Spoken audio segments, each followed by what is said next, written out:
एक हो जाओ, आजादी का दीप जलाओ। हम लोग इस देश में जो देख रहे हैं और जो महसूस कर रहे हैं, लोग भी चाहते हैं इसमें परिवर्तन आना चाहिए। मगर सच्चाई क्या है? सच्चाई ये है कि हमारे पूरे मजलूम तबके को, माइनॉरिटीज को नेतृत्व विहीन कर दिया गया है, अपहेज कर दिया है, अनाथ कर दिया है। और वो हथियार उन्होंने अपनाया, वो हथियार इलेक्ट्रॉनिक वोटिंग मशीन है। लोकतंत्र का अर्थ ही था कि कोई हथियार उठाने की जरूरत नहीं पड़ेगी। लोगों के पास वोट है, उस वोट के आधार पर वो अपने सच्चे नुमाइंदे चुनेंगे और जो चुने हुए जो प्रतिनिधि है वो अपनी कौम की फिक्र के लिए कानून बनाएंगे। मगर इस मुल्क में योजना बनाकर तरीके से ईवीएम के माध्यम से लोगों के वोटों पर डाका डाला गया और इसके माध्यम से वर्तमान में जो सरकारें बनी हुई है, ये जायज सरकार नहीं है, ये नाजायज सरकार है। जायज किसको कह सकते हैं? जो खुला खुला लोगों में जाए, अपनी बातों को बताए, लोगों के हितों की चर्चा करे और बहुमत से चुनकर आ जाए तो कह सकते जायज है। मगर धोखा करके, षड्यंत्र करके वो चुनकर आए हुए लोग हैं, इन्हें हम जायज नहीं मानते, इन्हें हम नाजायज मानते हैं, इलीगल मानते हैं, अनकॉन्स्टिट्यूशनल मानते हैं। अभी सवेरे में टीवी देख रहा था, लगा कोई अच्छी खबर देख लूं, तो सवेरे सवेरे 9:30 बजे सरदार सरोवर पर इस जमहूरियत का, इस देश का प्रधानमंत्री एक बड़ा चर्बी वाला ब्राह्मण के साथ खड़ा होकर वो वहां पूजा कर रहा था। इस देश का प्रधानमंत्री सरदार सरोवर पर खड़ा होकर एक पंडित के द्वारा पूजा करवा रहा था। मुझे उस पर ऐतराज है। क्यों ऐतराज है? क्योंकि नरेंद्र मोदी का व्यक्तिगत धर्म हो सकता है, भारत के दस्तूर में लिखा हुआ है कि राष्ट्रपति, प्रधानमंत्री, मुख्यमंत्री या कोई भी सरकारी अधिकारी है, वो जब अपने ओहदे पर रहेंगे उनका कोई धर्म नहीं होगा, घर में अपना धर्म होगा। जब से ये नाजायज सरकार बनी है, ये क्या कर रहे हैं? आरतियां उतार रहे। क्या आरती बनाने के लिए मुझे प्रधानमंत्री करो, ऐसा कहा था? संविधान की शपथ लेकर संविधान के खिलाफ काम किया जा रहा है।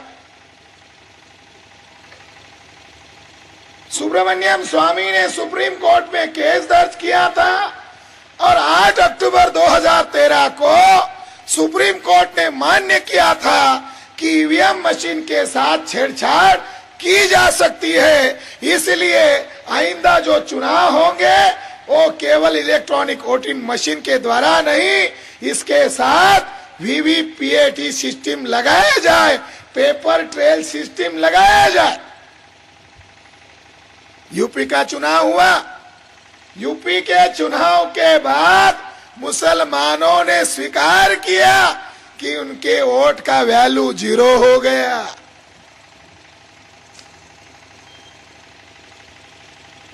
मुसलमानों का वोट 0 हो गया, शेड्यूल कास्ट तबकों का वोट 0 हो गया, मराठा का वोट 0 हो गया। एक खोले नाम की औरत को एक ब्राह्मण औरत ने शूद्र कहा।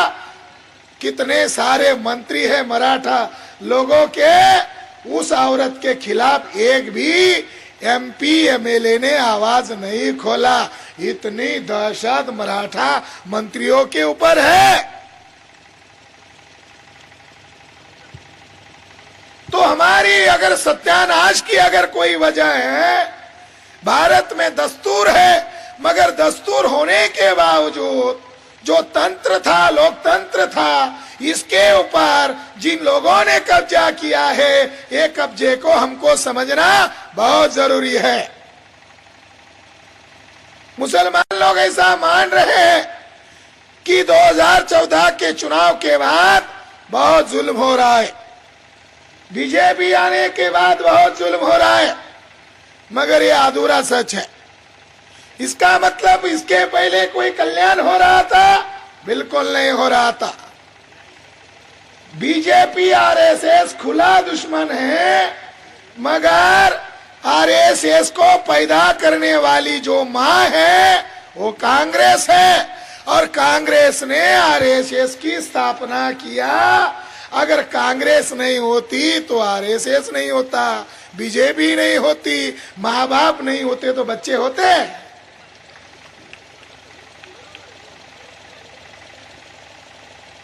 डॉक्टर केशव बलिराम हेडगेवार ये विदर्भ कांग्रेस कमेटी का जनरल सेक्रेटरी था।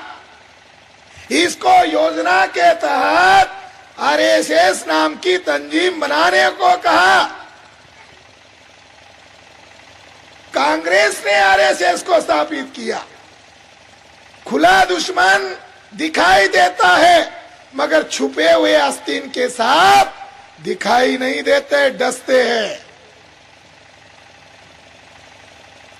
आज शरीयत के खिलाफ बात हो रही है, आज ईसाइयों का मर्डर हो रहा है।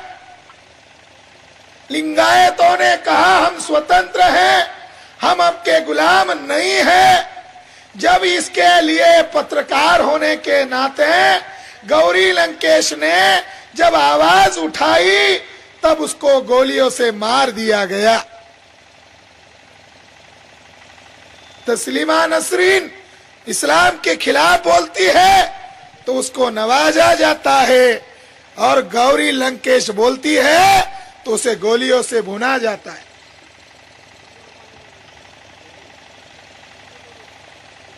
इस देश में जो हो रहा है ये क्यों हो रहा है, ये सबसे बड़ा अहम सवाल है।